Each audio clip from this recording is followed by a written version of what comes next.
بسم اللہ الرحمن الرحیم الصلاۃ والسلام علی رسول اللہ اما بعد۔ مکرم عامر نذیر صاحب کی جو ابتدائی دو چار وائس آپ سنے ہوں گے، میرا سوال تھا کہ وہ یہ ثابت کرے کہ حضرت مرزا صاحب کا بہاءاللہ ایرانی سے کیا تعلق تھا اور ان سے کیا کچھ چرایا تھا۔ اس سوال کی وجہ آپ لوگوں کو یاد ہوگا کہ انہوں نے خود اس بات کا دعویٰ کیا تھا۔ مرزا صاحب کے استاد تھے بہاءاللہ ایرانی، جن سے مرزا صاحب نے یہ دعویٰ چرایا تھا۔ اب بتائیں کیا انہوں نے اس کا جواب دیا ہے؟ یہ تو ایک پل باندھا ہے اور بہاءاللہ کی الوہیت کے موضوع پر اس پل پر سے گزر کے اپنے ذمہ دلیل لانے سے فرار اختیار کر رہے ہیں، صاف واضح ہے۔ لہذا میں عرض کر رہا ہوں عامر صاحب، جب آپ دلیل لائیں گے کہ حضرت بانی جماعت احمدیہ کا بہاءاللہ ایرانی کے ساتھ کوئی تعلق رہا ہے، بقول آپ کے حسب دعویٰ آپ کا، انہوں نے ان سے کچھ چیز چرائی بھی ہیں جیسا کہ آپ نے یہاں پر کہا، تو وہ ثابت کریں۔ جب وہ بات ثابت ہو جائے گی تو پھر آپ کے سوال کا میں بالکل پورا کے پورا جواب دے دوں گا۔ الوہیت، بہاءاللہ کا اصل دعویٰ الوہیت کا دعویٰ تھا، میں ثابت کروں گا، اور یہ بھی ثابت کروں گا کہ بہاءاللہ کا جو موقف اور آج کل بہائی کہنے والوں کے موقف، دونوں میں وہی فرق ہے، جیسا کہ حضرت مرزا صاحب کی ابتدائی زندگی کے بارے میں عامر نذیر صاحب کے موقف اور ان کے مرشد اعلیٰ مولوی محمد حسین صاحب بٹالوی کے موقف کے درمیان جو فرق تھا، انشاءاللہ وہ جب آپ دلیل لائیں گے تو میں اس کی طرف آؤں گا۔ لا تزر وازرۃ وزر اخری، عزت بیوی کا کیا جرم تھا؟ یہ بڑا موٹا سوال ہے ہمارے عامر صاحب کا۔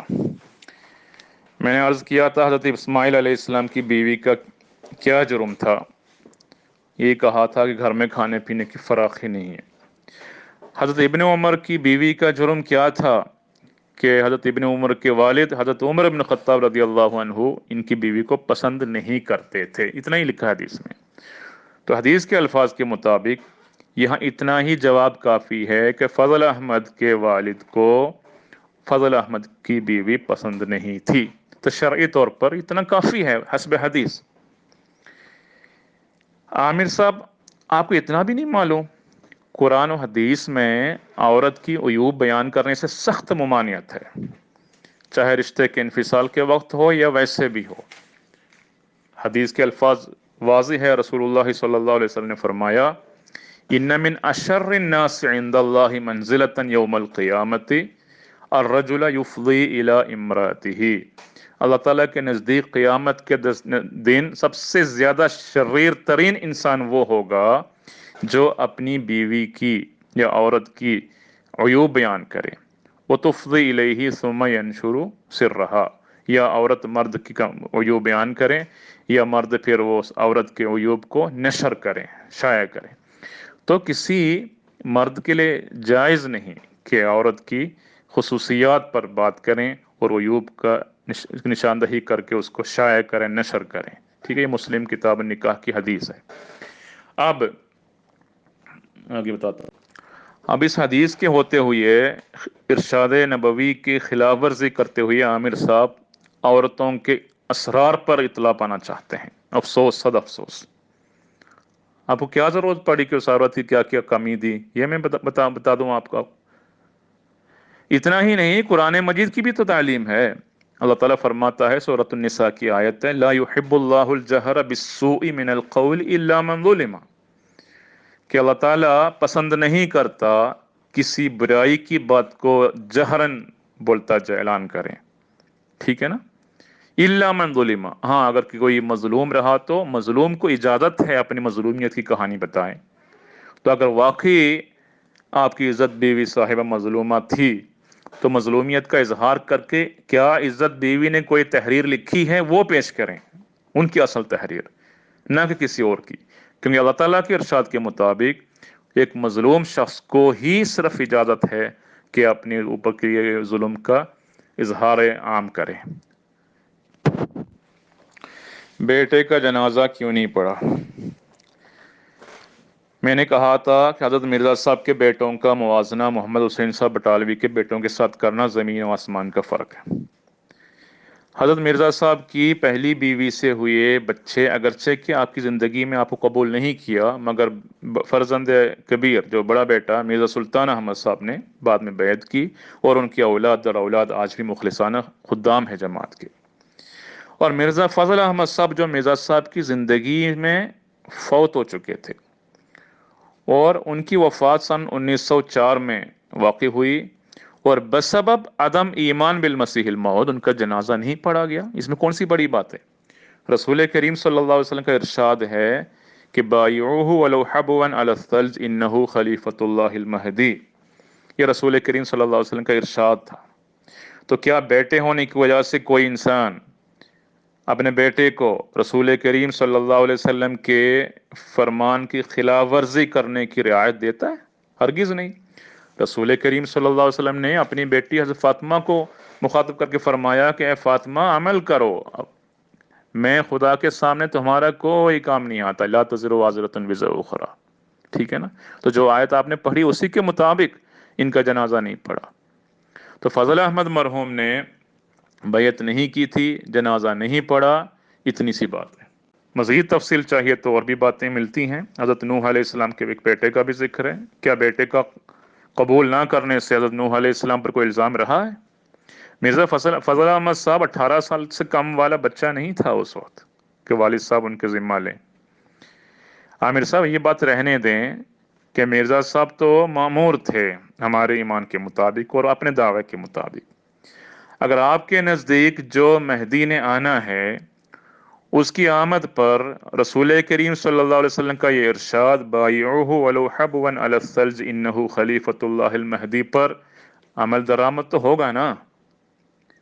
تو حضرت مرزا صاحب کا فعل تو اپنے دعوے کے عین موافق تھا، مگر کیا آپ لوگ، میرا سوال ہے، اہل حدیث، کیا کسی ایسے انسان کا جو ارکان اسلام اور ارکان ایمان پر عمل کرتا ہو اور اپنے آپ کو مسلمان کہتا ہو اور کوئی ایسے کبائر میں مبتلا نہ ہو جیسا کہ مولوی محمد حسین صاحب بٹالوی کے بیٹوں کا حال تھا بقول ان کے، تو کیا ایسا شخص کا جنازہ آپ پڑھیں گے؟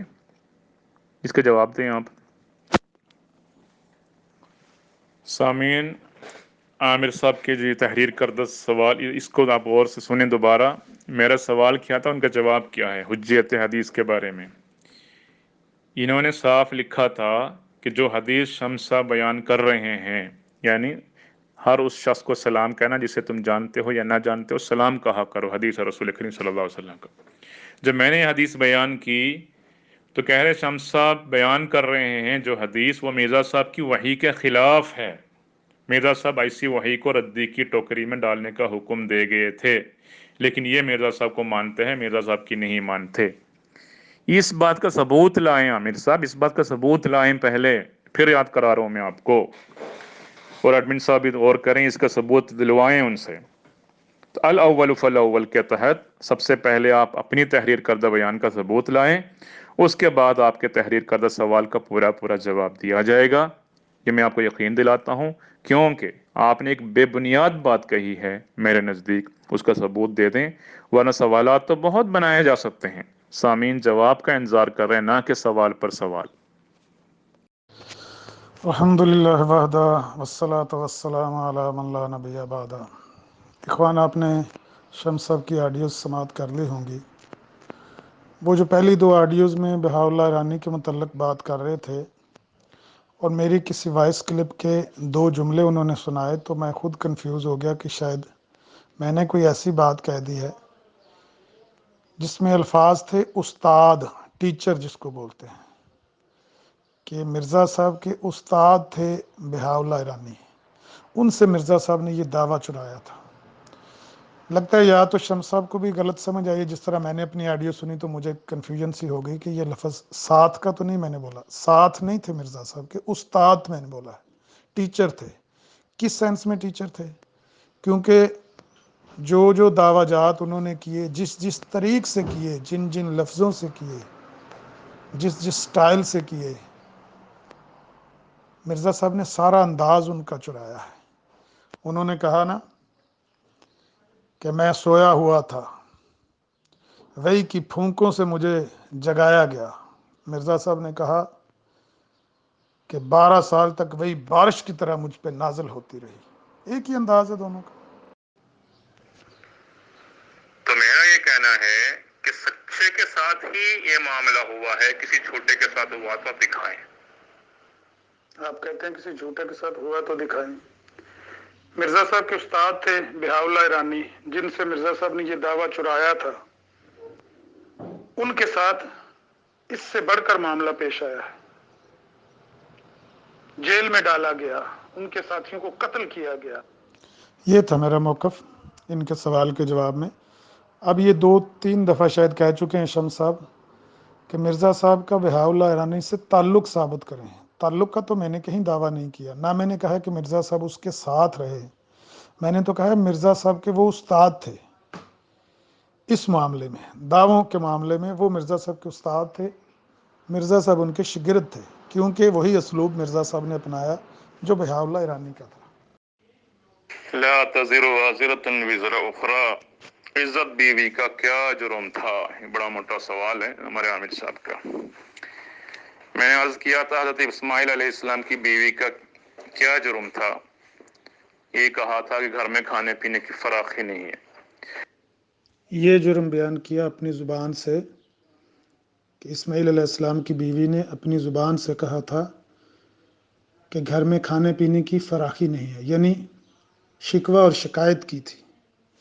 جانتے ہیں شمس صاحب شکوہ اور شکایت کرنے والی خواتین کا کیا انجام ہے؟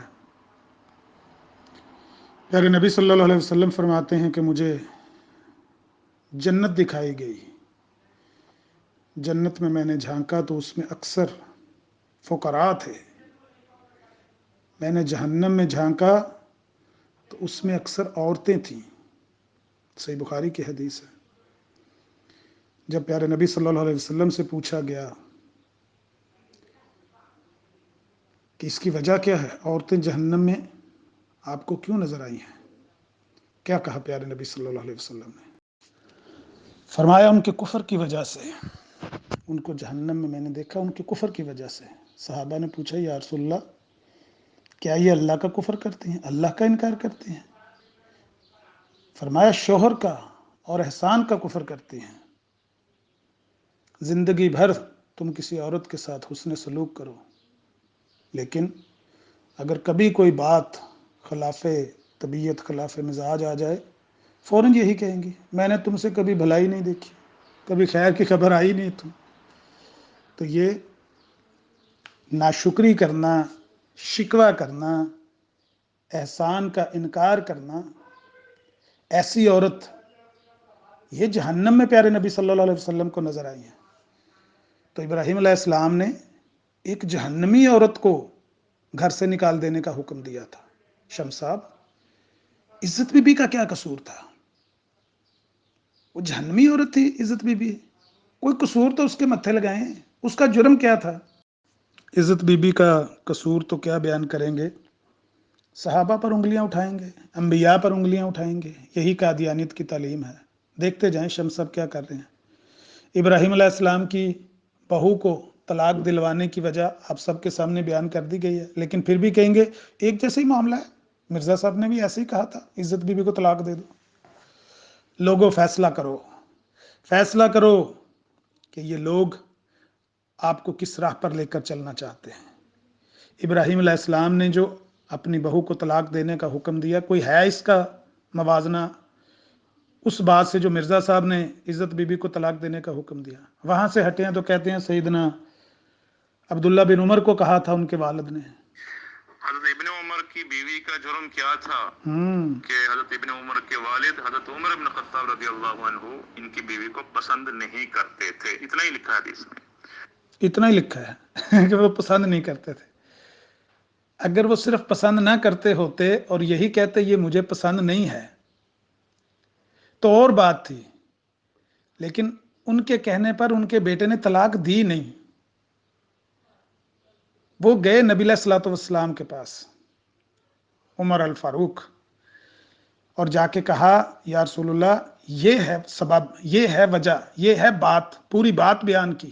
وہ ہمیں نہیں پتا، مجھے نہیں پتا، آپ کو نہیں پتا کیونکہ کوئی بات ایسی سنائی ہے جسے سن کر نبی علیہ الصلوۃ والسلام نے سیدنا عبداللہ بن عمر کو کہا، عبداللہ جو تمہارے والد کہتے ہیں اس پر عمل کرو، طلاق دے دو اس عورت کو۔ تو کیونکہ ہمیں نہیں پتا، تو آپ کہتے ہیں حدیث میں اتنی بات بیان کی گئی ہے، اتنے سے کام چلا لو، کسی طرح مرزا صاحب کو بچاؤ، مرزا صاحب کو بچاؤ۔ مرزا صاحب نے عزت بی بی کو جس جرم میں طلاق دلوائی وہ میں بیان کروں گا۔ اس کے الفاظ کے مطابق یہاں اتنا ہی جواب کافی ہے کہ فضل احمد کے والد کو فضل احمد کی بیوی پسند نہیں تھی، تو شرعی طور پر اتنا کافی ہے حسب حدیث۔ شریعت کے مطابق وہ کہتے اتنا ہی کافی ہے کہ فضل احمد کے والد کو، یعنی مرزا غلام احمد صاحب قادیانی کو، فضل احمد کی بیوی پسند نہیں تھی۔ ہے کوئی ایسی بات؟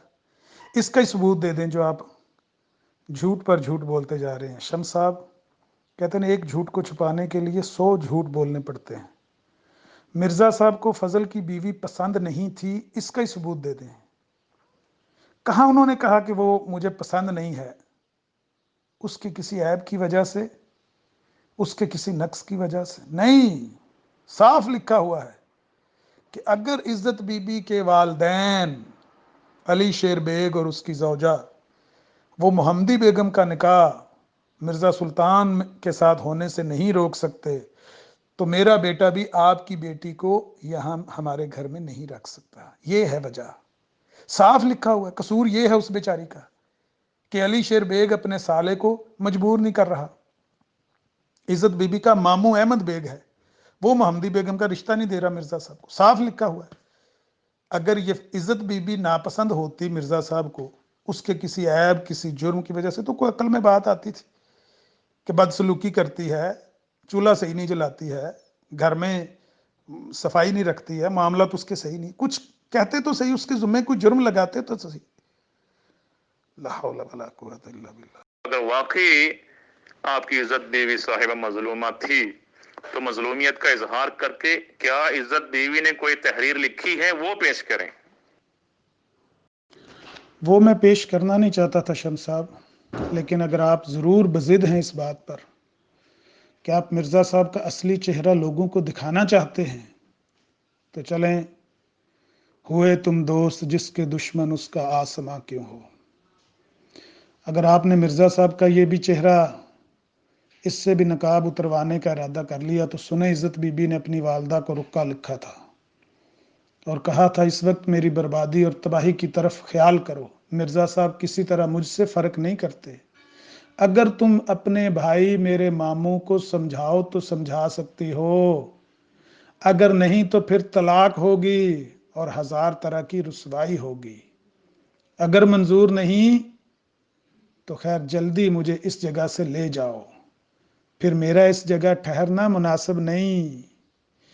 کاش شمس صاحب آپ لوگوں کی بھی بیٹیاں ہوتی اور آپ کی بیٹی بھی آپ کو ایسے ہی خط لکھتی، ایسے ہی رکا لکھتی اور کہتی مجھے یہاں سے لے جاؤ۔ مرزا صاحب نے اس رکے کے ساتھ اپنے ہاتھ سے ایک نوٹ لکھا کہ جیسا کہ عزت بی بی نے تاکید سے کہا ہے، اگر نکاح محمدی بیگم کا رک نہیں سکتا، پٹی میں مرزا سلطان کے ساتھ کروانے پہ آپ تل گئے ہیں، تو پھر بلا توقف عزت بی بی کے لیے کوئی قادیان سے آدمی بھیج دو تاکہ اس کو لے جائے۔ یہ ہے آپ کے مرزا صاحب کا چہرہ جو میں دکھانا نہیں چاہتا تھا۔ میں کہتا تھا اتنے سے ہی آپ کو افاقہ ہو جائے، لیکن آپ کی ضد تھی تو میں نے آپ کو وہ رکا پڑھ کے سنا دیا ہے جو عزت بی بی نے اپنی والدہ کو لکھا تھا۔ بیٹے کا جنازہ کیوں نہیں پڑا؟ میں نے کہا تھا کہ حضرت مرزا صاحب کے بیٹوں کا موازنہ محمد حسین صاحب بٹالوی کے بیٹوں کے ساتھ کرنا زمین و آسمان کا فرق ہے۔ حضرت مرزا صاحب کی پہلی بیوی سے ہوئے بچے اگرچہ کہ آپ کی زندگی میں آپ کو قبول نہیں کیا، مگر فرزند کبیر جو بڑا بیٹا مرزا سلطان احمد صاحب نے بعد میں بیعت کی، اور ان کی اولاد در اولاد آج بھی مخلصانہ خدام ہے جماعت کے۔ اور مرزا فضل احمد صاحب جو مرزا صاحب کی زندگی میں فوت ہو چکے تھے، اور ان کی وفات سن 1904 میں واقع ہوئی، اور بسبب عدم ایمان بالمسیح الموعود ان کا جنازہ نہیں پڑھا گیا۔ اس میں کون سی بڑی بات ہے؟ اس میں کون سی بڑی بات ہے؟ بس سبب عدم الایمان المسیح الموعود اتنی عربی بولنے کی کیا ضرورت ہے شمس صاحب؟ پنجابی میں یا اردو میں لوگوں کو بتائیں۔ مرزا صاحب پر ایمان نہیں لائے، مرزا صاحب کو ان کے دعوے میں جھوٹا سمجھتے رہے، مرزا صاحب ان کو کافر سمجھتے تھے۔ یہ ہے فرق، سیدھا بتائیں، آسان لفظوں میں بتائیں۔ تو جو آیت آپ نے پڑھی اسی کے مطابق ان کا جنازہ نہیں پڑا۔ تو فضل احمد مرحوم نے بیعت نہیں کی تھی، جنازہ نہیں پڑا، اتنی سی بات ہے۔ اتنی سی بات ہے۔ فضل احمد مرحوم نے جنازہ اس کا اس لیے نہیں پڑھا، فضل احمد مرحوم نے بیعت نہیں کی تھی مرزا صاحب کی۔ مرزا سلطان نے بھی مرزا صاحب کے ہاتھ پر بیعت نہیں کی، مرزا صاحب کی زندگی میں ان کو جھوٹا ہی کہتا رہا۔ بعد میں کیا مصلحت تھی، آج بھی لوگوں کی بڑی مصلحتیں ہیں، بہت سی باتیں بیان کی جا سکتی ہیں، لیکن میں چاہتا نہیں کہ ادھر ادھر کی باتیں کر کے لوگوں کا میں وقت ضائع کروں۔ آج بھی لوگوں کی بڑی مصلحتیں ہیں کہ قادیانی گروہ میں لوگ کس طرح جکڑے ہوئے ہیں، کس طرح پھنسے ہوئے ہیں۔ میں قسم کھا کے کہتا ہوں کہ مجھے پرسنل میں لوگ بتاتے ہیں کہ ہم جھوٹا سمجھتے ہیں ان کو، لیکن کیا کریں، پھنسے ہوئے ہیں، بچے ہیں، عورتیں ہیں، بیویاں ہیں، بہنیں بھائی ہیں، کدھر جائیں؟ مصلحت مرزا سلطان کی بھی کون سی مصلحت تھی کہ اس نے مرزا صاحب کے مرنے کے بعد بیعت کی، لیکن مرزا صاحب کی زندگی میں ان کو جھوٹا ہی کہتا رہا۔ مرزا فضل بھی اور وہ بھی جھوٹا کہتے رہے، مولانا بٹالوی کو ان کی اولاد جھوٹا کہتی رہی، مرزا صاحب کو ان کی اولاد جھوٹا کہتی رہی۔ چلو جی برابر ہو گیا صاحب، آگے چلیں۔ تو شمس صاحب، میں نے اپنے شیخ محمد حسین بٹالوی رحمہ اللہ کی بات سچ کر دکھائی۔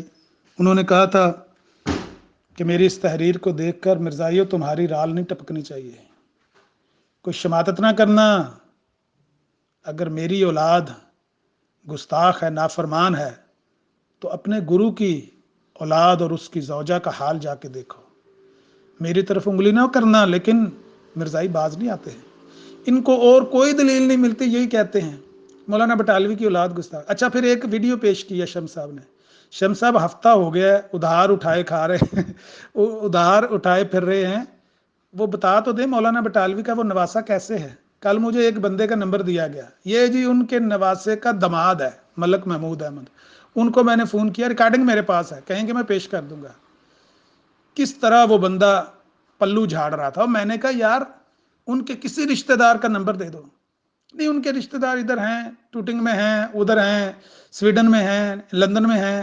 تو میں نے کہا دو مجھے رابطہ نمبر ان کا، میں ان سے پوچھوں، اگر آپ کے سسر زندہ ہوتے شیخ سعید تو میں ان سے پوچھتا کہ کیوں جھوٹ بولا ہے آپ نے۔ امت الرؤف نام کی کوئی بیٹی نہیں تھی مولانا بٹالوی کی اولاد میں، کہیں اس طرح کا نام نہیں ملتا۔ آپ نے ایک ویڈیو پیش کی ہے شمس صاحب، جواب دیں، ثبوت دیں، یا تسلیم کریں کہ آپ نے جھوٹ بولا ہے اور سنی سنائی بات آگے پیش کر دی ہے۔ ملک صاحب الحمدللہ، میں صرف آپ سے آخری بار صرف یہ ریکویسٹ کرنے لگا ہوں کہ دیکھیں یہ جس طرح کے شیخ سعید صاحب نے اس کو نشان بنانے کی کوشش کی ہے، اگر یہ واقعتاً مرزا صاحب کا نشان ہے تو آپ کو تو مدد کرنی چاہیے کہ مرزا صاحب کا نشان ظاہر ہو اور پتہ چلے کہ مولانا بٹالوی کی واقعتاً کوئی بیٹی امت الرؤف تھی اور ان کا بیٹا یا مولانا کا نواسا حقیقتاً درست بات ہے کہ احمدی ہوا۔ آپ اگر اس کو چھپائیں گے یا کوئی ہمیں کلو نہیں دیں گے، کوئی راہ نہیں، معافی چاہتا ہوں اس لیے کہ کچھ نہیں چھپایا آپ کو، بلکہ ہنٹ بھی دیا ہے کہ کیا ان کی اولاد جو زندہ ہے، لیکن ان کی اولاد کو اس معاملے میں دلچسپی نہیں ہے۔ اب یہ آپ کے اوپر پروف ہے کہ آپ ان کی اولاد سے لکھوائیں۔ یہ شیخ سعید کا دماد ہے، منتیں کی ہیں میں نے، 1 گھنٹہ ٹیلی فون پر منتیں کی ہیں میں نے کہ حضرت میری مدد کریں، مجھے وہ دیں ان کے رشتہ دار کا نمبر، تاکہ آپ کی بات، آپ کے سسر کی بات سچ ثابت ہو سکے کہ آپ مولانا بٹالوی کے نواسے ہیں۔ نہیں دے سکے نمبر، جھوٹ کے پاؤں نہیں ہوتے۔ شمس صاحب جھوٹ آپ کی آنکھوں کے سامنے پڑا ہے، قادیانیت جھوٹ کا دوسرا نام ہے۔ اسلام کے ایک بیٹے کا بھی ذکر ہے، کیا بیٹے کا قبول نہ کرنے سے حضرت نوح علیہ السلام پر کوئی الزام رہا ہے؟ مرزا فضل احمد صاحب 18 سال سے کم والا بچہ نہیں تھا اس وقت کہ والد صاحب ان کے ذمہ لیں۔ والد صاحب ذمہ نہیں لے سکتے کیونکہ مرزا فضل احمد 18 سال سے کم کا بچہ نہیں تھا، لیکن مولانا بٹالوی کی ذمہ داری ہے کہ وہ اپنے بچوں کی ذمہ داری لیں، وہ کیوں نافرمان نکلے؟ واہ واہ واہ، کیسا معیار ہے۔ اچھا 18 سال سے اوپر کا بچہ ہو تو اس کا والد ذمہ دار نہیں ہوتا، وہ اپنا خود ذمہ دار ہوتا ہے نا اپنے گناہ اور ثواب کا۔ 1864 میں مرزا صاحب کی عمر کتنی تھی؟ مرزا صاحب کی عمر 29-30 سال تھی جب وہ پینشن لے کر بھاگے تھے امام دین کے ساتھ، اور رنگ رلیاں مناتے رہے۔ وہ پیسہ اڑا کے جب ریکوری کے لیے ڈکیتی کی، پکڑے نہیں گئے، وہاں سے بھاگ گئے اور چہرہ لپیٹ کے سیالکوٹ میں 4 سال پھرتے رہے۔ پیچھے سے ماں مری تو واپس آئے، بندہ جا کے لے کر آیا، ورنہ یہ کبھی بھی قادیان میں نہ آتے۔ ان کو پتا تھا ڈکیتی کی ہے، لوگوں نے مجھے دیکھا ہوا ہے سیالکوٹ میں گلیوں میں منہ لپیٹ کر پھرتے ہی اس وجہ سے تھے۔ ثابت کریں کہ مرزا صاحب ڈکیتی میں شامل نہیں تھے، جب ڈکیتی ہوئی مرزا صاحب وہاں موجود نہیں تھے، اس وقت مرزا صاحب سیالکوٹ میں نوکری کر رہے تھے۔ دیں ثبوت اس بات کا؟ نہیں دے سکتے، اس بات کا ثبوت نہیں دے سکتے کہ ڈکیتی کے وقت مرزا صاحب ڈکیتی کے موقع پر موجود نہیں تھے، بلکہ سیالکوٹ میں موجود تھے۔ نہیں دے سکتے۔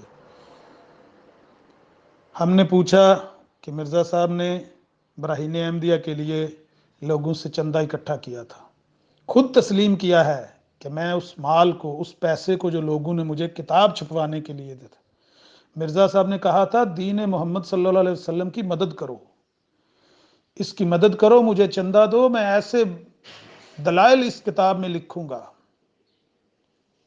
کہ آریاؤں کا، ہندوؤں کا، عیسائیوں کا منہ بند کر دوں گا۔ لوگوں نے ایمانی جذبے سے پیسہ دیا، مرزا صاحب نے اس پیسے کو اپنی ذاتی ضروریات میں استعمال کیا، خود تسلیم کیا ہوا ہے۔ دیا کوئی جواب؟ نہیں جواب دیا۔ لوگوں فیصلہ کرو، اس گروپ کے لوگوں فیصلہ کرو۔ مرزا صاحب نے اپنے دعویٰ سے پہلے یہ 2 واقعات کیے۔ کیا مرزا صاحب کی زندگی ایک اچھے انسان کی زندگی؟ تفسیر ابن کثیر کے حوالے سے جھوٹ بولا، صاف جھوٹ لکھا ہوا ہے، اور صرف نواب محمد علی خان آف مالیر کوٹلہ کو تسلی دینے کے لیے صاف جھوٹ بولا ہوا ہے کہ تفسیر ابن کثیر میں لکھا ہوا ہے کئی سچے صحابہ مرتد ہو گئے تھے۔ جھوٹ ہے بالکل۔ کیا ثبوت دیا شمس صاحب نے؟ لوگوں فیصلہ کرو۔ اسی طرح سے سلطنت برطانیہ کے اس الہام کو پیش کیا گیا جس کے متعلق مرزا صاحب سے پوچھا گیا، صاف مکر گئے۔ صرف وہی نہیں مکرے، جب تک زندہ رہے اس الہام کو چھپا کے ایسی جگہ رکھ گئے، بعد میں مرزا صاحب کے مرنے کے 15 سال بعد جب وہ لکھی گئی سیرت المہدی، تو پھر وہ الہام چھپا، پھر پتہ لگا کہ مرزا صاحب کا ایک الہام یہ بھی تھا، چھپائے رکھا، پیش ہی نہیں کیا، اور جھوٹ بولا مولانا بٹالوی کے سامنے۔ الٹا پنجابی میں کہتے ہیں نا، جھوٹے ابھی تو لے دے جائیے، ایسے ان کو جھوٹا بناتے رہے، مولانا بٹالوی کو جھوٹا بناتے رہے، خود جھوٹا ہونے کے باوجود۔ کتنی باتیں آپ سے، صحابہ کے عقیدے کو غلط کہا مرزا صاحب نے، آپ سے سوال کیا گیا، دیا آپ نے کوئی جواب؟ 2-3 روز پہلے ایک سکین لگایا گیا کہ دینی علوم خدا سے سیکھنے کا دعویٰ تھا مرزا صاحب کا، کوئی میرا استاد نہیں، خدا سے میں نے ڈائریکٹ سیکھے۔ ثبوت دیا گیا کہ انہوں نے وہ فضل الہی اور فضل احمد سے پڑھی ہیں، گل شاہ سے پڑھی ہیں، یہ ساری کتابیں، یہ سارے علوم سیکھے ہیں۔ دیا جواب؟ کوئی جواب نہیں ہے، لاجواب ہو چکے ہیں۔ مباہلے کے متعلق پوچھا گیا کہ مرزا صاحب نے مباہلے کے متعلق جھوٹ بولا کہ جتنے مباہلے والے میرے سامنے آئے سب ہلاک ہو گئے، جھوٹ بولا۔ ایک ہی شخص سے مباہلہ ہوا تھا، مولوی عبدالحق غزنوی۔ دیا جواب شمس صاحب نے؟ لاجواب ہو چکے ہیں۔ لوگوں فیصلہ کرو، اعلان کرو، شمس صاحب لاجواب ہو چکے ہیں، بے بس ہو چکے ہیں۔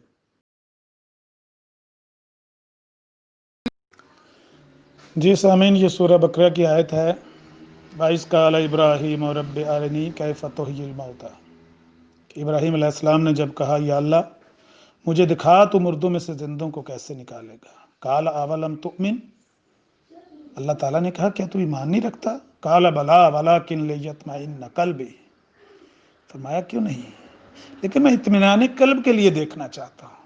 صدقے جائیں ابراہیم علیہ السلام خلیل اللہ اطمینان قلب کے لیے ایک نظارہ دیکھنا چاہتے ہیں۔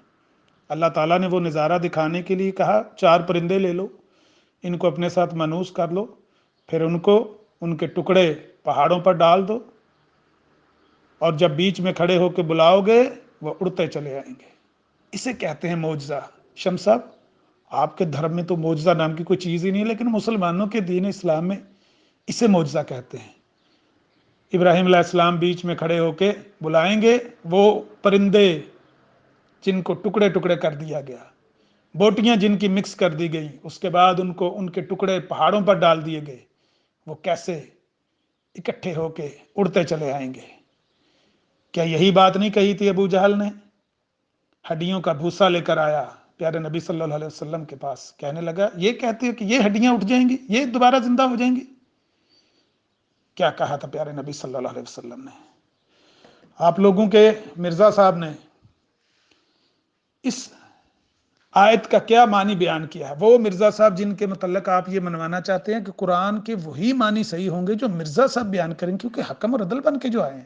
دیکھیے مرزا صاحب نے اس آیت کی کیا تفسیر کیا، کیا معنی بیان کیا ہے، آج کا اہم نقطہ بیان کرنے لگے ہیں۔ یاد رکھنا چاہیے کہ جو قرآن کریم میں 4 پرندوں کا ذکر لکھا ہے کہ ان کو اجزائے متفرقہ یعنی جدا جدا کر کے 4 پہاڑیوں پر چھوڑا گیا تھا اور پھر وہ بلانے سے آ گئے تھے، یہ بھی عمل الترب کی طرف اشارہ ہے۔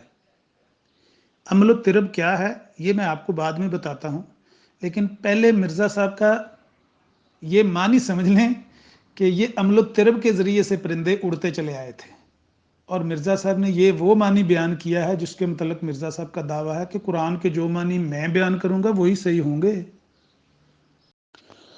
جی سامعین، آپ نے سن بھی لیا اور دیکھ بھی لیا کہ جو مرزا صاحب قرآن کے معنی بیان کریں گے وہی صحیح ہوں گے، یہ منوانا چاہتے ہیں شمس صاحب۔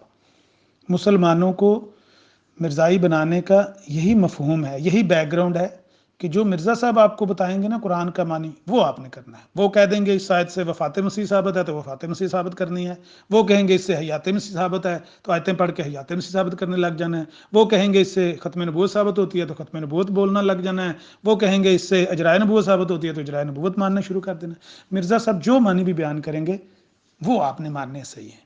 یہ دیکھیے مرزا صاحب نے یہاں کیا معنی بیان کیے ہیں کہ یہ ابراہیم علیہ السلام کا جو واقعہ ہے یہ عمل الترب ہے۔ عمل الترب کیا ہے؟ جی سامعین، مرزا صاحب کہتے ہیں کہ یہ جو میں نے مسم ریزمی طریق کا عمل الترب نام رکھا ہے، جس میں حضرت مسیح بھی کسی درجے تک مشق رکھتے تھے، ہو صرف ابراہیم علیہ السلام نہیں، حضرت مسیح علیہ السلام بھی عمل الترب کیا کرتے تھے۔ یہ الہامی نام ہے عمل الترب، خدا تعالیٰ نے مجھ پہ ظاہر کیا ہے کہ یہ عمل الترب ہے، اور اس عمل کے عجائبات کی نسبت یہ الہام بھی مرزا صاحب کو ہوا ہے۔ ھذا ھو الترب الذی لا یعلمون، یہ ہے وہ عمل الترب جس کو لوگ نہیں جانتے، لوگوں کو اس کی حقیقت معلوم نہیں ہے۔ نام تھا اس کا مسمرزم، مرزا صاحب کو بذریعہ الہام بتایا گیا کہ اس کا نیا نام ہے عمل الترب۔ اب مسمرزم کیا ہے؟ ہمارے نئے ساتھی کئی نوجوان ان کو یہ بھی نہیں پتا مسمرزم کیا ہے، آئے دکھائیں آپ کو مسمرزم کیا ہے۔ جی سامعین اور ناظرین، مسمرزم کو روحانیت سے کوئی تعلق نہیں۔ اگر مسمرائزر ہی خدا رسیدہ ہے تو ککر سنگھ بھی خدا رسیدہ تھا، کیونکہ اس نے بھی ایک دنیاوی اور جسمانی کمال پیدا کر لیا تھا، بڑے بڑے مضبوط جوانوں کو چٹکی بجاتے میں گرا لیتا تھا۔ اس علم کا نام مرزا صاحب نے عمل الترب رکھا ہے، ان کو الہامی طور پہ بتایا گیا تھا اس کا نام عمل الترب ہے۔ یہ الہی اور آسمانی علم نہیں ہے بلکہ زمینی یا سفلی علم ہے۔ جیسے اور زمینی علم ہوتے ہیں، مثلا پہلوانی، طب، سرجری، موسیقی، اسی طرح یہ بھی ہر شخص حاصل کر سکتا ہے۔ سچے مذہب سے اس کا کوئی تعلق نہیں ہے، خواہ اسے عیسائی حاصل کرے یا ہندو یا سکھ یا مسلمان، خواہ دہریہ یا چوڑا چمار۔ یہ آسمانی نور نہیں ہے، یہ صرف مشق ہے، تزکیہ نفس نہیں ہے، اعصابی ورزش ہے۔ لو جی، یہ الفاظ جو میں نے آپ کے سامنے پیش کیے یہ کہاں لکھے ہوئے ہیں؟ جی یہ 12 مارچ 1938 کا اخبار ہے الفضل جو میں نے آپ کے سامنے لگا دیا ہے، یہیں سے میں نے یہ الفاظ پڑھ کے سنائے تھے۔ یہ مسمرزم جس کو اعصاب کی ورزش کہا جاتا ہے، جس طرح آج کل ٹیلی پیتھی، ہپناٹزم وغیرہ، یوگا وغیرہ لوگ کرتے ہیں، یہ پرانے زمانے میں اس کا نام مسمرزم تھا۔ پھر مرزا صاحب کہتے ہیں الہامی طور پر مجھے بتایا گیا عمل الترب اس کا نام ہے۔ تو بہرحال مرزا صاحب کا دعویٰ یہ ہے اور تفسیر یہ ہے مرزا صاحب کی، قرآن کے جو معنی مرزا صاحب بیان کرنا چاہتے ہیں اور لوگوں کو بتانا چاہتے ہیں کہ جو معنی میں بیان کروں گا وہ آپ کو ماننے ہوں گے۔ یہ معنی ہے جی کہ انبیاء جیسے ابراہیم علیہ السلام، عیسیٰ علیہ السلام اور دیگر انبیاء اصحاب کی یہ ورزش کر کے لوگوں کو معجزے دکھایا کرتے تھے۔ یہ کہتے ہیں ہم نے عصمت انبیاء پہ بات کرنی ہے عامر نذیر سے۔ دیکھیں، عصمت انبیاء تو مرزا صاحب کے ہاتھوں محفوظ نہیں ہے۔ شمس صاحب کیا میرے ساتھ مناظرہ کریں گے عصمت انبیاء پہ؟ انبیاء کی عصمت پر کیسے حملہ کیا ہے؟ اب مرزا صاحب خود تو کوئی معجزہ دکھانے کے قابل نہیں تھے، ان کو یہی کہنا چاہیے تھا نا کہ سارے انبیاء کے معجزات اسی طرح کے ہوتے ہیں۔ تو آج کا میرا اعتراض ختم ہوا۔ لوگ غور کریں کہ مرزا صاحب جس تعلیم کی طرف لوگوں کو لے کر جانا چاہتے ہیں یہ کفر ہے، انبیاء کی توہین ہے، انبیاء کی گستاخی ہے۔ یہ مرزائیت یا قادیانیت ایک ایسے گروہ کا نام ہے جو قرآن کے وہ معنی بیان کر رہے ہیں جو انبیاء کو گالیاں دینے کے مترادف ہے کہ انبیاء اصحاب کی ورزش کر کے لوگوں کو معجزے دکھایا کرتے تھے۔ دیں جواب لوگوں کو شمس صاحب، یہ مرزا صاحب تعلیم لوگوں کو دینا چاہتے تھے؟ یہ کفر آپ پھیلانا چاہتے ہیں اسلام کے نام پر؟ صحیح فیصلہ کیا ہے مسلم امت نے کہ آپ کا اسلام سے کوئی لینا دینا نہیں، یہ کفر اور شاطمیت ہے، اس کا اسلام سے کوئی لینا دینا نہیں۔ مرزا صاحب کے یہ معنی آپ مانیں یا وہ قادیانی مانیں جو اس شاطمیت پر اور اس الحاد پر زندہ رہنا چاہتے ہیں، مسلمان تو انبیاء کے معجزات کو ایسے ہی معجزات مانتے ہیں جیسے اللہ تعالیٰ نے ان کو قرآن کریم میں بیان کیا ہے۔ وما علینا الا البلاغ المبین۔ بسم اللہ الرحمن الرحیم، والصلاة والسلام علی رسول اللہ، اما بعد۔ عامر نذیر صاحب نے یہاں پر پھر اعتراضات کیے ہیں۔ یہ اعتراضات کے علاوہ، ان نئے اعتراضات کے علاوہ پرانے ان اعتراضات کو بھی دہراتے جا رہے ہیں جن کو کبھی انہوں نے خود، کبھی میں نے، اور بالآخر ایڈمن صاحب نے سامعین کے سامنے بغرض فیصلہ چھوڑ گیا تھا۔ تو ان کی کوشش یہ ہے کہ کسی بھی طرح یہ بندہ تنگ آ کر چھوڑ جائے، ظاہر سی بات ہے۔ اب چونکہ انہوں نے دہرایا ہے اور دہراتے رہنا ہے، دل بہلانا ہے، تو پھر میں بھی مجبور ہوں ان اعتراضات کے جواب کو خاص طور پر قبل از دعویٰ والی زندگی پر جو انہوں نے کیا ہے، مقرر کیا ہے، اس پر کچھ بات کروں۔ تو میں مختصراً اس کے جواب پیش کرتا ہوں، اور میں یہ بھی جانتا ہوں کہ عامر نذیر صاحب کو میری دلائل سے زیادہ وہ میری آوازوں کو ان میں سے کچھ ٹکڑے لے کر پیش کر کے پسندیدہ حصے پر بحث کرنا ان کو زیادہ پسند ہے۔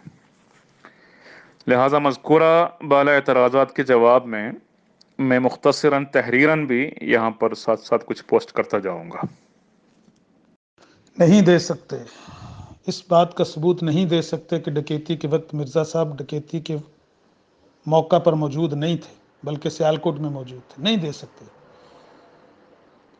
ہم نے پوچھا کہ مرزا صاحب نے براہین احمدیہ کے لیے لوگوں سے چندہ اکٹھا کیا تھا، خود تسلیم کیا ہے کہ میں اس مال کو، اس پیسے کو جو لوگوں نے مجھے کتاب چھپوانے کے لیے دیا تھا، مرزا صاحب نے کہا تھا دین محمد صلی اللہ علیہ وسلم کی مدد کرو، اس کی مدد کرو، مجھے چندہ دو، میں ایسے دلائل اس کتاب میں لکھوں گا کہ آریاؤں کا، ہندوؤں کا، عیسائیوں کا منہ بند کر دوں گا۔ لوگوں نے ایمانی جذبے سے پیسہ دیا، مرزا صاحب نے اس پیسے کو اپنی ذاتی ضروریات میں استعمال کیا، خود تسلیم کیا ہوا ہے۔ دیا کوئی جواب؟ نہیں جواب دیا۔ لوگوں فیصلہ کرو، اس گروپ کے لوگوں فیصلہ کرو۔ مرزا صاحب نے اپنے دعویٰ سے پہلے یہ دو واقعات کیے، کیا مرزا صاحب کی زندگی ایک اچھے انسان کی زندگی تھی یا کرمنل مائنڈڈ شخص تھے؟ تفسیر ابن کثیر کے حوالے سے جھوٹ بولا، صاف جھوٹ لکھا ہوا ہے، اور صرف نواب محمد علی خان آف مالیر کوٹلہ کو تسلی دینے کے لیے صاف جھوٹ بولا ہوا ہے کہ تفسیر ابن کثیر میں لکھا ہوا ہے کئی سچے صحابہ مرتد ہو گئے تھے۔ جھوٹ ہے بالکل۔ کیا ثبوت دیا شمس صاحب نے؟ لوگوں فیصلہ کرو۔ اسی طرح سے سلطنت برطانیہ کے اس الہام کو پیش کیا گیا جس کے متعلق مرزا صاحب سے پوچھا گیا، صاف مکر گئے، صرف وہی نہیں مکرے، جب تک زندہ رہے اس الہام کو چھپا کے ایسی جگہ رکھ گئے، بعد میں مرزا صاحب کے مرنے کے 15 سال بعد جب وہ لکھی گئی سیرت المہدی تو پھر وہ الہام چھپا، پھر پتہ لگا کہ مرزا صاحب کا ایک الہام یہ بھی تھا، چھپائے رکھا، پیش ہی نہیں کیا، اور جھوٹ بولا مولانا بٹالوی کے سامنے، الٹا پنجابی میں کہتے ہیں نا جھوٹے اب یہ تو لے دے جائیے، ایسے ان کو جھوٹا بناتے رہے، مولانا بٹالوی کو جھوٹا بناتے رہے، خود جھوٹا ہونے کے باوجود۔ کتنی باتیں آپ سے، صحابہ کے عقیدے کو غلط کہا مرزا صاحب نے، آپ سے سوال کیا گیا، دیا آپ نے کوئی جواب؟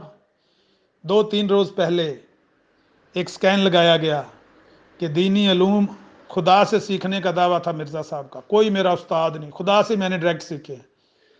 ثبوت دیا گیا کہ انہوں نے وہ فضل الہی اور فضل احمد سے پڑھی ہیں، گل شاہ سے پڑھی ہیں یہ ساری کتابیں، یہ سارے علوم سیکھے ہیں۔ دیا جواب؟ کوئی جواب نہیں ہے، لاجواب ہو چکے ہیں۔ مباہلے کے متعلق پوچھا گیا کہ مرزا صاحب نے مباہلے کے متعلق جھوٹ بولا کہ جتنے مباہلے والے میرے سامنے آئے سب ہلاک ہو گئے، جھوٹ بولا، ایک ہی شخص سے مباہلہ ہوا تھا، مولوی عبدالحق غزنوی۔ دیا جواب شمس صاحب نے؟ لاجواب ہو چکے ہیں، لوگوں فیصلہ کرو، اعلان کرو، شمس صاحب لاجواب ہو چکے ہیں، بے بس ہو چکے ہیں۔ اعتراض کرتے جا رہے ہیں کہ حضرت مرزا صاحب امام الدین کے ساتھ مل کر والد کی پینشن چرا لی، امام الدین کو گھر سے آنکھ مار کر بلا کر لے گئے، دونوں عیاشی کرتے رہے، ڈکیتی کے وقت دونوں ساتھ ساتھ تھے، اسی خوف کے سبب سیالکوٹ میں گلیوں میں چہرہ چھپاتے رہے۔ تو جواب میں عرض ہے کہ یہاں اتنے لوگوں کے سامنے جھوٹ سے کام لیا جا رہا ہے، جس حوالے کو اس اعتراض کے لیے بطور بنیاد پیش کیا گیا وہ آپ کے سامنے ہے۔ کیا کوئی انسان مذکورہ حوالے سے یا ہماری کسی اور تحریر سے عامر نذیر صاحب کے پیش کردہ اعتراضات کا ثبوت نشاندہی کر کے پیش کر سکتا ہے تو لائیں۔ چوری، عیاشی، آنکھ مارنا، یہ سب الفاظ کس کے ایجاد کردہ ہے؟ یہ انسان مناظرے کو جھوٹ کے ساتھ ہی افتتاح کر آیا ہے۔ میری غلطی رہی کہ ایک جھوٹ کو نظر انداز کر کے اگلی جھوٹ بولنے کا ان کو موقع دیا۔ شروع مناظرے سے اب تک اسی جھوٹ کو بار بار دہرایا جا رہا ہے۔ اگلی بات سیالکوٹ میں چہرہ چھپانے کی ہے۔ اول تو مذکورہ حوالے میں جو انہوں نے پوسٹ کیا انہوں نے خود پوسٹ کیا، ایسی کوئی بات بیان نہیں ہوئی کہ مرزا صاحب نعوذ باللہ کسی کے خوف سے ایسا کیا کرتے تھے، ہرگز نہیں۔ بھلا ایک سرکاری دفتر میں سالوں باقاعدہ نوکری کرنے والا شخص کہاں پوشیدہ رہ سکتا ہے؟ بتائیں آپ۔ بعض ماحول میں چہرہ چھپانا حضرت مرزا صاحب کے ایک باحیا نوجوان ہونے کی علامت ہے۔ قادیان کی مسجد والی زندگی سے ہٹ کر سیالکوٹ کی آباد گلیوں میں بسبب حیا چہرہ چھپاتے رہے۔ ایک عورت کے ساتھ گفتگو کو سن کر اس کے سامنے ہمارے آقا و مولا حضرت محمد رسول اللہ صلی اللہ علیہ وسلم نے بھی بسبب حیا کے سبب سے چہرہ مبارک کو کپڑے کے ساتھ چھپایا تھا، جیسا کہ حوالہ میں نے پیش کیا مسند ابی اعلیٰ کے، یہاں پھر پوسٹ کرتا ہوں۔ سامعین، حضرت بانی جماعت احمدیہ علیہ السلام نے یہ دعویٰ بطور چیلنج متعدد بار اپنے مخالفوں کے سامنے پیش کیا تھا کہ کیا تم میں کوئی ہے جو میری سابقہ زندگی پر کوئی نکتہ چینی کر سکتا ہو؟ چنانچہ خاکسار نے آپ کی کتاب تذکرۃ الشہادتین کا ایک حوالہ تذکرۃ الشہادتین کا ایک حوالہ پوسٹ کیا تھا، اب میں یہاں پھر پوسٹ کروں گا۔ حضرت مرزا صاحب کی زندگی میں کسی انسان کی طاقت میں یہ نہیں تھی کہ وہ اس چیلنج کو قبول کرے، کسی نے نہیں کیا، اور ہے تو ثبوت دیں۔ بلکہ آپ کا دشمن مولوی محمد حسین صاحب بٹالوی نے، جس نے آپ کے خلاف فتوی تکفیر تیار کرنے اور اس میں دستخط کرانے کی غرض سے پورے ہندوستان کے بیشتر مقامات میں چلتا پھرتا رہا، تکلیف برداشت کرتے رہے، مشقت برداشت کرتا رہا، مگر اتنا بھی نہیں کر پایا کہ حضرت مرزا صاحب کی سابقہ زندگی سے کوئی ایک چھوٹی سی خامی پیش کر کے ان کو جھوٹا ثابت کریں، جبکہ چیلنج ان کے سر پر تھا، نہیں کر سکا۔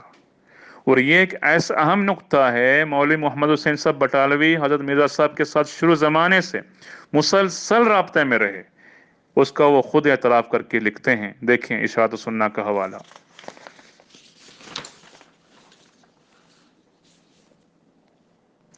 اس کے بعد عامر نذیر صاحب نے اعتراض کیا تھا کہ حضرت مرزا صاحب نے براہین احمدیہ کی اشاعت کے لیے جو رقم جمع کی تھی اسے اپنی ذاتی خرچ پر یا ذات پر خرچ کر کے معاذ اللہ خیانت سے کام لیا؟ تو جواباً معترض صاحب کا وہی پیش کردہ حوالہ یہ میں مکمل طور پر پوسٹ کرتا ہوں، اس کو پڑھیں نا سامعین۔ اس میں جملہ جس کا وہ اعتراض کر رہے ہیں وہ جملہ یہ ہے کہ اس قصور کا خود معترف ہوں کہ جو کچھ کتاب کی قیمت میں آیا وہ خرچ ہوتا رہا ہے۔ بغلا جملہ پہ سنیے، مگر یہ بات کہ خدا تعالیٰ کے نزدیک میرے وہ مصارف کس رنگ میں ہے وہ نقطہ چینیوں کی نظر میں کسی رنگ میں ہے، یعنی جو خرچ کیا وہ حقیقت میں جیسے خرچ ہوا وہ اللہ تعالیٰ جانتا ہے، اللہ شاہد ہے، لیکن نقطہ چینیوں کی نظر میں جو ہے وہ جیسا کہ عامر صاحب ابھی بتا رہے ہیں ویسے۔ پھر مکتوب نمبر 2 میں اس کی مزید تفصیل لکھی گئی ہے، وہ بھی میں پوسٹ کرتا ہوں۔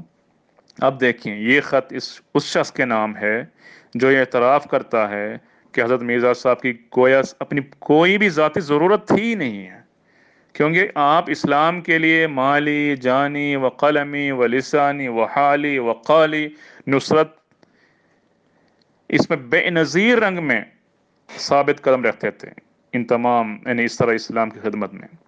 آپ خود ملاحظہ کریں، مولوی محمد حسین بٹالوی کے الفاظ میں یہاں پوسٹ کروں گا۔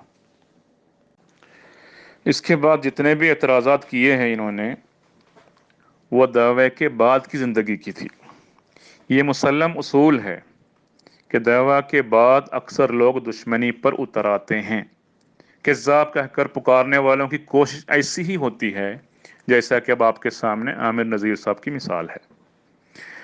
سیرت کی ایک روایت سے حضرت مرزا صاحب کے ہی قول کو توڑ موڑ کر اپنی طرف سے اضافے کر کے پینشن کے حوالے سے جو جھوٹ بولتے رہے ہیں آپ کے سامنے، جس شخص کی سچائی اور پاکیزگی کے بارے میں سیالکوٹ کے ہم عصر لوگوں کی گواہی میں نے پیش کر دی تھی، تو وہاں اس کے مقابل پر آج نئی کہانی اپنی طرف سے گھڑ رہا ہے۔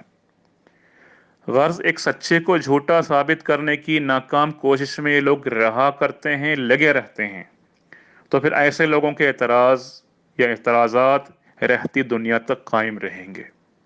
کیا 2000 سال گزرنے اور قرآن مجید کے نزول کے بعد اب تک حضرت عیسیٰ علیہ السلام پر یہود اعتراض نہیں کرتے، کتابیں نہیں لکھتے؟ 1400 سال گزرنے پر رسول کریم صلی اللہ علیہ وسلم پر گندے اعتراضات کم ہو گئے ہیں کیا؟ ہرگز نہیں کم ہو گئے، لگاتار کرتے جا رہے ہیں۔ ہاں، آپ صلی اللہ علیہ وسلم کی سابقہ زندگی سے کوئی نکتہ چینی آج تک کوئی نہیں کر سکا، یہ ہے بات۔ اس کے باوجود میں عامر نذیر صاحب کے بعد اعتراضات پر بھی جواب دیتا رہا۔ مثال کے طور پر تفسیر ابن کثیر سے جو حوالہ میں نے پیش کیا، دیکھیں ابھی بھی وہ تفسیر ابن کثیر کے الفاظ بولتے جا رہے ہیں۔ حضرت مرزا صاحب نے صحابہ کے الفاظ نہیں استعمال کیا، جو بھی ہو ان کے عامر نذیر صاحب نے جو پوسٹ کیا میں یہاں دوبارہ پوسٹ کرتا ہوں، دیکھیں اس میں، اور اس کا جواب اصل حوالہ تفسیر ابن کثیر سے میں نے پیش کر لی ہے۔ ایک رؤیا کے حوالے سے بعض مسلمانوں کے مرتد ہونے کا ذکر آ رہا ہے تفسیر ابن کثیر میں، حضرت عائشہ کی روایت میں نے پیش کی ہے، اور وہی واقعہ صلح حدیبیہ کے ساتھ اس کا تعلق تھا، نہ کہ معراج کے واقعہ کے ساتھ یا اسراء کے واقعہ کے ساتھ۔ یہ حضرت ابن عباس رضی اللہ عنہ قول ہے، یہ بھی میں نے پیش کیا۔ تو بات یہ ہے کہ اب جو بات اس میں ہے، یعنی اس امر میں جو اختلاف ہے، اس کی ذمہ داری تو صلحائے امت پر ہے، نہ کہ حضرت مرزا صاحب پر، نہ آپ کی جماعت پر۔ اس لیے وہ حوالے آپ دیکھیں اور فیصلہ کر لیں۔ پھر اس کے بعد سلطان محمد کی توبہ پر مختلف گواہیاں پیش کی میں نے، اور اس کے مقابل پر ان کو ایک مزیف رکع تیار کر کے جواب دینا پڑا عامر نذیر صاحب کو۔ اور آپ تو عزت بیوی کے پیچھے پڑے ہیں، عزت بیوی کی تحریر ایک بنائی گئی ہے، کہیں سے لے کر آئے ہیں، اور ہم نے اصل رکع مانگا تھا، وہ ابھی تک نہیں دیا۔ ان کو تو ہر قسم کا رکع جب چاہے مل جاتا ہے۔ مرزا مبارک احمد صاحب بحالت بچہ، جب بچے تھے، بچے کی حیثیت میں پیٹ میں بولنے کے بارے میں انہوں نے اعتراض کیا، اس کو پورا جواب دیا اور مثالیں پیش کی تاریخ اسلام سے اور تفاسیر سے، کچھ نہیں بولا انہوں نے۔ ماہ سفر کے بارے میں ادنا سے ادنا سہو بات اچھالنے کی کوشش کی گئی، اس کا بھی جواب دیا گیا۔ پھر ایک تازہ اعتراض کی شکل میں انگریزی حکومت کی کمزوری کے بارے میں ایک الہام پیش کر کے اعتراض کیا، تو اس الہام کی اصلیت بتائی اسی کتاب کے حوالے سے جہاں سے انہوں نے حوالہ پیش کیا تھا، اور مولوی محمد حسین بٹالوی کی جلد بازی کا ذکر کیا، اور وہ الہام شائع نہ کرنے کے سبب یا اس قسم کے الہامات شائع نہیں ہوتے تھے اس کے بارے میں بھی ذکر کیا۔ پھر مولوی محمد حسین صاحب بٹالوی کے نواسے کی بات آئی، مکرم شیخ سعید صاحب، ان کا ویڈیو جو میں نے پوسٹ کیا جس میں وہ خود 30,000 لوگوں کے سامنے بٹالے سے 11 میل کے فاصلے میں اپنے آپ کو مولوی محمد حسین صاحب بٹالوی کا نواسہ بتایا۔ اب اگر وہ نعوذ باللہ جھوٹ بول رہے ہیں تو کسی نے درستی کیوں نہیں کی؟ کسی کو ہمت کیوں نہیں آئی ان کو پکڑ کے نکلوا دیتے وہاں سے؟ بہت سے غیر احمدی بھی تو بیٹھے تھے، یا وہی موقع تھا کہ بے عزتی کروا دیتے اگر انہوں نے جھوٹ بولا تو۔ پھر کیا محمد حسین صاحب بٹالوی کی ذریت میں سے کوئی زندہ نہیں رہا کہ وہ اس غلطی کو پکڑیں اور اشارہ کریں اور شائع کریں؟ تو ان کی والدہ کا نام امت الرؤف جب انہوں نے بتایا تو ہمیں کیا اعتراض ہے؟ میرے اور آپ کے سامنے محمد حسین بٹالوی کے مجلہ اشاعت السنہ کے علاوہ اور کوئی شجرہ نسب نہیں ہے، اور وہ بھی پرانی، اور مولوی صاحب کی وفات 1920 میں ہوئی ہے۔ تو کیا دلیل ہے اس نام سے کوئی بچی ان کے پاس نہیں تھی؟ اور بعید نہیں کہ کسی کے دو نام کے ساتھ بھی معروف ہوا کرتا تھا، لوگ کسی کے دو نام ہوتے تھے، تو کوئی نام ہی امت الرؤف کی جگہ کوئی اور نام وہاں بتایا ہو۔ بہت کچھ احتمالات ہے، تو ان تمام احتمالات کو چھوڑ کے بغیر کسی یقینی سبب کے آپ دلیلیں مانگ رہے ہیں۔ اب آپ کے ذمہ ہے، کیونکہ محمد حسین صاحب بٹالوی کے جسمانی فرزند سوائے سعید صاحب کے خاندان کے اور کوئی جماعت میں نہیں ہے، وہ ہمارے ساتھ تعاون نہیں کریں گے، آپ کے ساتھ کریں گے۔ آپ لے کر آئیں ان سے دلیل اور پیش کریں، پھر دیکھیں گے۔ میں نے بارہا آپ کو کہا قرآن مجید کے ذریعے فیصلہ کریں۔ اللہ تعالیٰ کا ارشاد ہے وَمَن لَّمْ يَحْكُم بِمَا أَنزَلَ اللَّهُ فَأُولَٰئِكَ هُمُ الْكَافِرُونَ فَأُولَٰئِكَ هُمُ الظَّالِمُونَ فَأُولَٰئِكَ هُمُ الْفَاسِقُونَ۔ جو قرآن کے ذریعے فیصلہ نہیں کرتا اسے خدا تعالیٰ نے ظالم، کافر اور فاسق کہا ہے۔ یہ قرآن مجید کا حوالہ ہے، میں نے پیش کیا تھا، اور میں نے کہا کہ ایک انسان کے سچے ہونا کافی نہیں ہے کہ یہ ثابت کرنے کے لیے وہ مامور من اللہ۔ بہت سے سچے انسان دنیا میں گزر چکے ہیں جو مامور من اللہ نہیں تھے۔ تو آپ کو چاہیے کہ قرآن کے حوالے سے ثابت کریں کہ کوئی سچا مامور من اللہ اب آ سکتا ہے کہ نہیں، اور نہیں آ سکتا تو اس کی دلیل لائیں، وہ آپ نہیں لا سکیں۔ ختم النبوت اور لا نبی بعدی پر، ختم النبی لا نبی بعدی پر قرآن حدیث سے بات کرنے نہیں آئے آپ۔ پھر آپ کہہ رہے ہیں ان سے قرآن کی بات پوچھیں گے تو یہ مرزا صاحب کے بیان کردہ قرآن بتا دیتے ہیں، مرزا صاحب نے قرآن کو یہ بتایا، فلاں آیت کا ترجمہ یہ بتایا، یہ پیش کر۔ بھائی ہم اس کی طرف آپ کو بلایا ہی نہیں ابھی۔ جب ایک انسان کے بارے میں آپ کو یقین نہیں ہے کہ وہ سچا ہے تو ان کی بات کیوں مانیں گے آپ ملزم نہیں ہیں، وہ آپ کے لیے حوالہ نہیں ہے، دلیل نہیں ہے۔ اس لیے وہ دلیل لے کے آئیں جو آپ اور ہم دونوں کے مابین ایک ساتھ ہے، متفق ہے، قرآن، حدیث اور جماعت احمدیہ آنے سے پہلے کے بزرگان کے اقوال۔ اس کے ذریعے بات کرنے کیوں نہیں آئے آپ؟ ختم النبوت پر بات کریں، لا نبی بعدی پر بات کریں، کسی بھی بات پر بات کریں، عصمت انبیاء پر بات کریں، آ جائیں۔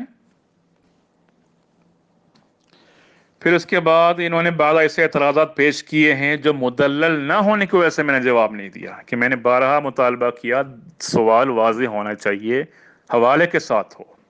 مثلا مباہلے کے تعلق سے غالباً اخبار بدر سے انہوں نے ایک اقتباس پیش کیا جس میں حضرت مرزا صاحب فرماتے ہیں جتنے لوگ مباہلہ کرنے والے ہمارے مقابلے میں آئے خدا تعالیٰ نے سب کو ہلاک کر دیا۔ سوال واضح ہونا چاہیے۔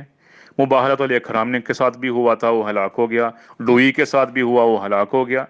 آپ کو چاہیے کہ حوالے کے ساتھ یہ بتائیں کہ فلاں کے ساتھ مرزا صاحب کا مباہلہ ثابت ہے، یہ دلیل ہے، اور وہ ہلاک نہیں ہوا، یہ دلیل ہے، پھر بات کریں گے اس پہ۔ تب وہ اعتراض بن جاتا ہے مدلل، پھر اس پر بات ہوتی ہے، اس لیے نہیں بات کی تھی۔ سامعین اب میں کچھ ضروری باتیں عرض کرتا ہوں یہاں پر۔ عامر نذیر صاحب کا ارادہ ایک صحیح سلامت مناظرہ کا نہیں ہے، اور نہ ہی ان کا مقصد راہ نجات۔ اگر ایسا ہوتا تو ضرور وہ میری بات نہیں تو صحیح ایڈمن کی بات تو سنتے۔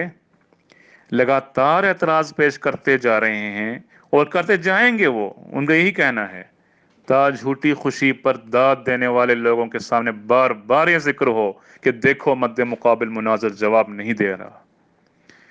میرا اتفاق تھا کہ شروع سے ہی بس اب مصروفیات روزانہ ایک بار یا زیادہ تر 48 گھنٹے میں انشاءاللہ ایک بار جواب دیا کروں گا، مگر یہ دوست تو مجھے جواب دینے کا موقع ہی نہیں دے رہا۔ ان کی اس طرز کو عربی زبان میں زخرف القول کہتے ہیں، جس کا قرآن مجید میں ذکر کیا ہے۔ تو قرآن مجید کے حوالہ میں پیش کرتا ہوں، آپ کو یہ سمجھ میں آ جائے گی ان کی کیا بات ہو رہی ہے۔ اللہ تعالیٰ فرماتا ہے وَكَذَلِكَ جَعَلْنَا لِكُلِّ نَبِيٍّ عَدُوًّا شَيَاطِينَ الْإِنسِ وَالْجِنِّ يُوحِي بَعْضُهُمْ إِلَى بَعْضٍ زُخْرُفَ الْقَوْلِ غُرُورًا وَلَوْ شَاءَ رَبُّكَ مَا فَعَلُوهُ فَذَرْهُمْ وَمَا يَفْتَرُونَ وَلِتَصْغَىٰ إِلَيْهِ أَفْئِدَةُ الَّذِينَ لَا يُؤْمِنُونَ بِالْآخِرَةِ وَلِيَرْضَوْهُ وَلِيَقْتَرِفُوا مَا هُمْ مُقْتَرِفُونَ۔ سورۃ الانعام کا ترجمہ میں بتاتا ہوں۔ اور اسی طرح ہم نے ہر نبی کے لیے جن و انس کے شیطانوں کو دشمن بنا دیا، ان میں سے بعض کی طرف ملمہ کی ہوئی باتیں دھوکہ دیتے ہوئے وحی کرتے ہیں، اور اگر تیرا رب چاہتا تو ایسا نہ کرتے۔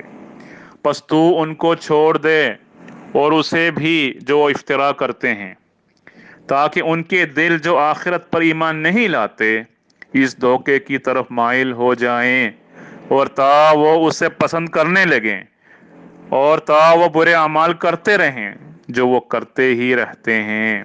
یہ کس کے بارے میں آپ خود سوچیں۔ دوسری بات، ناظرین، عامر نذیر صاحب نے انتہائی درجے کی سخت کلامی سے کام لیا ہے، اور اس میں وہ پہلے کی نسبت بڑھتے جا رہے ہیں آج کل۔ تو وقت کی کمی کی وجہ سے میں نے ان کے بعض آڈیو سنی نہیں تھی، کل مجھے سننے کا موقع ملا، تو انتہائی درجہ بدزبانی پر اتر آئے ہیں۔ آپ دیکھیں بعض آڈیو سن کے۔ بات میں مجھ سے فرق نہیں کرتے، لیکن اگر تم میرے ماموں کو روک نہیں سکتی تو اماں آ کے مجھے یہاں سے لے جاؤ، یہاں سے لے جاؤ مجھے۔ جگر کانپ رہا ہے عزت بی بی کا یہ رکا پڑھ کر، لیکن درندوں کے دلوں پہ شاید اثر نہیں ہوتا، بھیڑیوں کے دلوں پہ شاید اثر نہیں ہوتا ان باتوں کا۔ تھوڑا سا یہ بہاؤ اللہ ایرانی کے متعلق چند باتیں پیش کی ہیں، ان کا جواب دیں، پھر انشاءاللہ مرزا صاحب کے کردار پر دوبارہ بات شروع کر دیں، کیونکہ مرزا صاحب کا کردار وہی ہمارا موضوع ہے، اور ہم نے ثابت کر دیا اللہ کی توفیق اور رحمت سے کہ مرزا صاحب ایک سچے انسان نہیں تھے، با کردار انسان نہیں، یا صفت انسان تھے، ظالم انسان تھے، بہو کو بلیک میل کرنے والے، لوگوں کی امانتوں میں خیانتیں کرنے والے، ڈکیتیاں ڈالنے والے، کیا کیا نہیں ہم نے ثابت کیا اس گروپ میں۔ جھوٹ بولے صاف، اللہ اور اللہ کے رسول کا نام لے کر اور مورخین کے نام لے کر، ابن کثیر میں لکھا ہوا ہے صحابہ مرتد ہو گئے تھے۔ انا للہ و انا الیہ راجعون۔ آج ان باتوں کا جواب دیجیے، پھر انشاءاللہ کل۔ ناظرین، ہم حضرت مرزا غلام احمد صاحب بانی جماعت احمدیہ کو اپنی جان پر ترجیح دیتے ہیں۔ آپ کے اور آپ کے آقا و مطاع حضرت رسول عربی صلی اللہ علیہ وسلم کے مقام کو سمجھنے والے ہیں۔ تو میں جس طرح میرے آقا حضرت رسول عربی صلی اللہ علیہ وسلم کے اوپر بد کلامی کرنے والے یہود نصارہ کی باتوں کو برداشت نہیں کر سکتا، بالکل ویسے ہی آپ صلی اللہ علیہ وسلم کے غلام اور آپ اور ہمارے امام کو لگاتار بد کلامی سے ذکر کرنے والے کی باتوں کو بھی ہرگز برداشت نہیں کر سکتا۔ اور اس گروپ میں عامر نذیر صاحب کو کھلی چھٹی دی گئی ہے، ظاہر سی بات ہے، اور وہ اپنی زبان کو جس طرح چاہے استعمال کرتے جا رہے ہیں۔ تو میرے لیے ارشاد خداوند یہی ہے کہ اذا سمعتم آیات اللہ یکفر بها ویستہزأ بها فلا تقعدوا معهم حتی یخوضوا فی حدیث غیرہ انکم اذا مثلهم، کہ جب تم اللہ تعالیٰ کی آیات کو جھٹلاتے ہوئے یا ہنسی اور استہزاء کرتے ہوئے کہیں دیکھے تو وہاں مت بیٹھا کرو، یہاں تک کہ وہ اس بات کو چھوڑ کر دوسری بات کی طرف آ جائیں، اور تم ایسے کرو گے انکم اذا مثلہم، تم بھی ان جیسے انہی کی طرح ہو جاؤ گے۔ تو اس ارشاد خداوندی کے تحت میرے لیے مشکل ہے، تو میں اپنی اس کمزوری کا اقرار کرتا ہوں کہ میں ہرگز عامر نذیر صاحب کے لیول پر جا کر بد کلامی سے جزاء سیئۃ سیئۃ مثلھا پر عمل نہیں کر سکتا۔ تو یہ بھی تجربہ بتاتا ہے کہ اور ان کے تمام سوالات کے جواب دے بھی دوں، یہ پھر اپنی جھوٹی تشریح لا کر انہی باتوں کو دہراتے رہیں گے، جیسا کہ پینشن والی بات کو لے کر کل پھر بات کی تھی۔ تاخیر میں ہمارے ایڈمن مکرم ڈاکٹر مجاہد صاحب سے عرض کرتا ہوں کہ میں نے اپنی مجبوری آپ کے اور آپ کے سامعین کے سامنے یا ہمارے سامعین کے سامنے رکھ دی ہے۔ میں عامر نذیر صاحب سے بے فائدہ گفتگو جاری رکھنا نہیں چاہتا، مگر جماعت احمدیہ پر کیے جانے والے اعتراضات کا جو مؤدب الفاظ اور حوالے کے ساتھ ہوں بخوشی جواب دینا پسند کرتا ہوں۔ لہٰذا آپ سے درخواست ہے کہ اگر کوئی بھی سوال ہو یا جواب الجواب ہو تو اسے تحریراً آپ مجھے دے دیں، ایک ایک کر کے دے دیں، انشاءاللہ ایک ایک کر کے حسب فرصت میں آپ کو تحریری جواب دیا کروں گا۔ آپ کو یاد ہوگا کہ آپ نے شروع مناظرے میں متعدد بار یہ کہتے رہے کہ ہماری گفتگو کا مقصد ہار جیت نہیں ہے بلکہ راہ نجات اور اصلاح ہے، اور مجھے ہار جیت کا کوئی دعویٰ نہیں۔ ہدایت خدا تعالیٰ جسے چاہتا ہے دیتا ہے۔ اب میری ان باتوں کو اور میری مجبوری کو جو چاہے جیسا چاہے سمجھیں، تشریح کریں، یہ ان کی مجبوری ہوگی اور ان کا معاملہ اور ان کے خدا تعالیٰ کے مابین ہوگا۔ وما توفیقی الا باللہ، والسلام علی من اتبع الہدی۔ یہی بات میں تحریر بھی ایڈمن صاحب کے نام پوسٹ کرتا ہوں۔